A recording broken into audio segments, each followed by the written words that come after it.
రెడ్డి, హిందూ ఉత్సవ సమితి ప్రధాన కార్యదర్శి.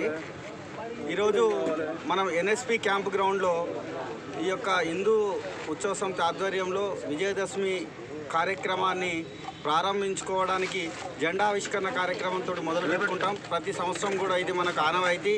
22వ తారీఖు రోజు అమ్మవారి ప్రతిష్ట జరుగుతున్నది.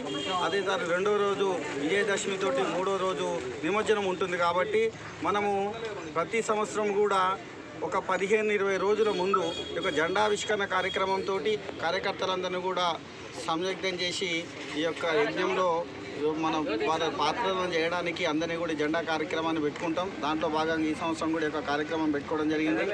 ఈ యొక్క క్యాంప్ గ్రౌండ్లో ఈ కార్యక్రమం చేయబట్టి రావణాసురుని యొక్క దహన కార్యక్రమం చేయబట్టి 27 సంవత్సరాలు పూర్తయి 28వ సంవత్సరం జరగడం జరిగిందనమాట.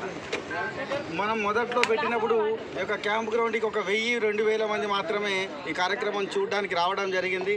ఆ తర్వాత మనము చేసినటువంటి యాక్టివిటీస్, కల్చరల్ యాక్టివిటీస్ అయితేంది, క్రాకర్ షో అయితేంది, జమ్మి పూజ అయితేంది, అదేవిధంగా మంచి ధర్మం పట్ల గొప్పగా మాట్లాడి మనకు అన్ని విధాలుగా పురాణాలు అయితేంది, భాగవత రామాయణాలను చెప్పగలిగే గొప్ప వక్తలను కూడా తీసుకొచ్చి ఇక్కడ మనము మాట్లాడిపోయడం ద్వారా ప్రజలు ఈరోజు క్యాంప్ గ్రౌండ్కి ఒక 20-25 వేల మంది ఒక క్యాంప్ గ్రౌండ్కి కార్యక్రమాన్ని వీక్షించడానికి రావడం జరుగుతుంది. చాలా సంతోషం. ప్రజలందరికీ కూడా ఆ 2 గంటలు అమ్మవారిని దర్శించుకోవడంతో పాటు జమ్మి పూజలో పాల్గొనడంతో పాటుగా ఆహ్లాద కార్యక్రమం ఉంటుంది. పిల్లలకు ఎక్కువగా ఎంటర్టైన్మెంట్ కార్యక్రమం.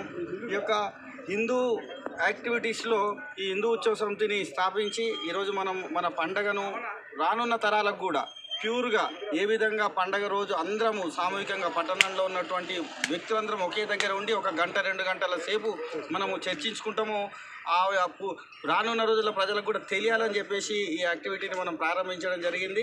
దీంట్లో హిందూ ఉత్సవ సమితి యొక్క ముఖ్యమైనటువంటి ధర్మము హిందూ పండగలను మనం కాపాడుకొని రానున్న తరాలకి లైవ్లో, పుస్తకం కాదు, వాస్తవానికి హిందూ ధర్మాన్ని ఏ పుస్తకంలో రాసి పెట్టలేదు, ఆచరించుకుంటూ లైవ్లో ఉన్నటువంటి సన్యాసుల ద్వారానే ఈ ధర్మం కూడా ఇన్ని సంవత్సరాలు నిలకడగా ఉంది. దీన్ని ఎవరు నాశనం చేయలేనటువంటి కారణం కూడా పుస్తకాల్లో ఉన్న ధర్మాలన్నీ నశించాయి, కానీ అదే పాటిస్తూ లైవ్లో ఉన్నటువంటి ధర్మం హిందూ ధర్మం కాబట్టి దాన్ని దృష్టిలో పెట్టుకునే మనం ఈ కార్యక్రమాన్ని హిందూ ఉత్సవ సమితిని కూడా ప్రారంభించడం జరిగింది. జై శ్రీరామ్. దసరా శుభాకాంక్షలు.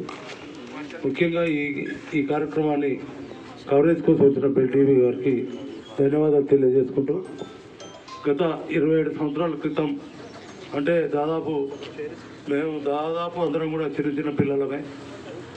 ఆ రోజు అందరం కూడా వివిధ రాజకీయ పక్షాల్లో పనిచేసే వాళ్ళందరం కూడా ఏదో ఒకటి మిర్యాలగూడ పట్టణంలో ప్రజలందరినీ ఒక తాటి మీద తెచ్చే ఒక ప్లాన్ చేయాలి. మరి అప్పుడు మన ఊళ్ళో మిల్లర్ అసోసియేషన్ ప్రాంతాల్లో దసరా ఉత్సవాలు జరిగాయి. అక్కడ పెద్ద ప్లేస్ లేక మరి పట్టణ ప్రజలందరూ అటే పోతుంటే అనేక ఇబ్బందులు పడేవాళ్ళం.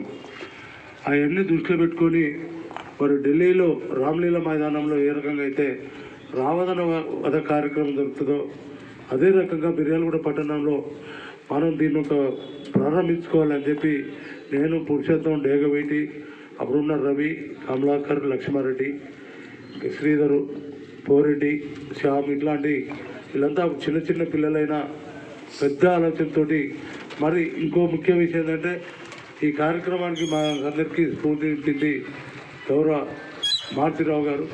వారు ఈరోజు మన మధ్య లేకపోవడం బాధాకరమైన వారు మాలో స్ఫూర్తి నింపి అక్కడి నుంచి మేమందరం కూడా ఒక టీమ్గా ఏర్పడి రాజకీయాలకు అతీతంగా, కులమతాలకు అతీతంగా దసరా ముందు ఇట్లాంటి బ్రహ్మాండమైన ఒక జెండావిష్కరణ చేసుకొని కంకణం బద్దులమై ఈరోజు నుంచి దసరా అయిపోయేదాకా మేమందరం ఒక దగ్గర కూర్చొని ఐకమత్యంగా మరి ఊళ్ళో ఉన్న వివిధ రాజకీయ పక్షాల సహకారాలు, వ్యాపార వర్గాల సహకారాలు, మరి 28 సంవత్సరాలుగా ఎంతోమంది మిత్రులు, పెద్దలు, పెద్ద వ్యాపారస్తులు మాకు ఎన్నుదట్టి అండగా ఉండి మీరు ముందుకెళ్ళండి, మీ వెనుక మేమున్నామని చెప్పి మరి వాళ్ళ పేరు కూడా బయటికి చెప్పడానికి ఇష్టపడని ఎంతో పెద్ద మహనీయులు, పెద్దల త్యాగాలు మా అనుకున్నాయి.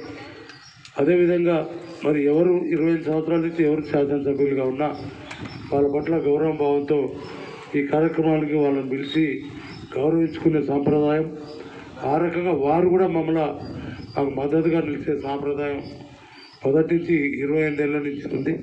మొదట్లో మేము ఈ కార్యక్రమం పెట్టినప్పుడు 500 1000 మంది వచ్చేటోళ్ళు. అయినా మేము ఏ రోజు కూడా నిరుత్సాహపడలే.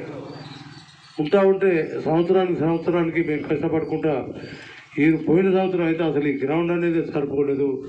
దాదాపు 40,000 మంది పైన పట్టణ ప్రజల దసరా ఉత్సవాలు చూస్తానికి వచ్చారు. ప్రవచనకారులు అయితేంది, సమాజానికి ఎవరైతే 4 ధర్మ సూత్రాలు, ధర్మాన్ని బతికించే మాటలు, సత్యాన్ని బతికించే మాటలు, రాబోయే పిల్లల భవిష్యత్తుకు ఉపయోగపడే మంచి మాటలు ఎవరైతే చెప్తారో మరి అపార ప్రసాద్ లాంటి వాళ్ళని కూడా పిలిచి మరి ఆ రోజు ఉపన్యాసాలు పెడతాం. స్థానికంగా ఉన్న మరి కళాకారులను కూడా మేము భరతనాట్యం ఇట్లాంటివన్నీ కూడా అందరికీ మద్దతుగా చేసుకుంటూ పోతున్నాం. 28వ సంవత్సరం మరి పోయినసారి గౌరవ లక్ష్మారెడ్డి గారు బ్రహ్మాండంగా మాకు సహకారం చేశారు. మొన్న కూడా కలిసినప్పుడు కూడా మరి అదేవిధంగా ఇంకా ఎక్కువ మేము పోయినసారి బాగా చేశారు, ఇంకా మంచిగా చేయండి, మీకు మేము అండగా ఉంటామని చెప్పింది. ఇప్పుడు వారు కూడా ఇక్కడికి వచ్చిపోవడం జరిగింది. ఇక్కడికి వచ్చిన పెద్దలందరూ కూడా ధన్యవాదాలు తెలియజేస్తూ, ముఖ్యంగా మాకు రెవెన్యూ, పోలీసు ఉన్నతాధికారులు బ్రహ్మాండంగా సపోర్ట్ చేస్తున్నారు. అందరికంటే ఇప్పుడున్న డిఎస్పీ గారు అయితే పోయినసారి తనే దసరా రోజు గ్రౌండ్లోకి వచ్చి లా అండ్ ఆర్డర్ బ్రహ్మాండంగా మెయింటైన్ చేసి ఒక్క చిన్న ఇబ్బంది కూడా జరగకుండా పోలీసు వారు మాకు సహకరించారు. మళ్ళీ వారికి కూడా ఒక లెటర్ పెట్టాం.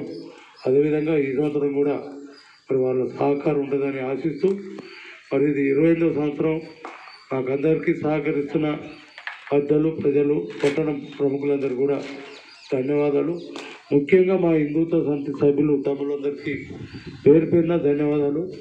ఎవరు ఏమి ఆశించకుండా మరి రేపు 2వ తారీఖు దాకా కంకణబద్దులై ఒక సైనికులుగా పనిచేస్తున్న వాళ్ళందరూ కూడా ప్రత్యేక అభినందనలు తెలియజేసుకుంటూ ధన్యవాదాలు.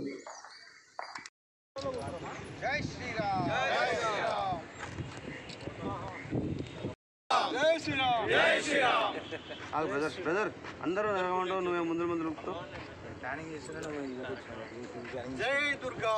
జై దుర్గా. జై దుర్గా. జై దుర్గా. జై దుర్గా. జై దుర్గా. రాదు అట్లా ఇక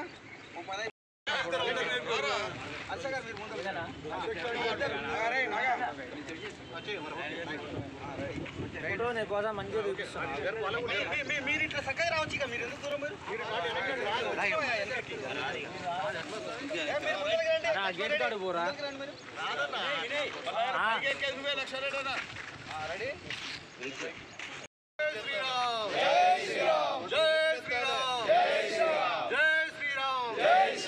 జై భవానీ.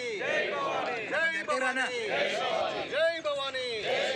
భారత్ మాతా కీ జై. భారత్ మాతా కీ జై. భారత్ మాతా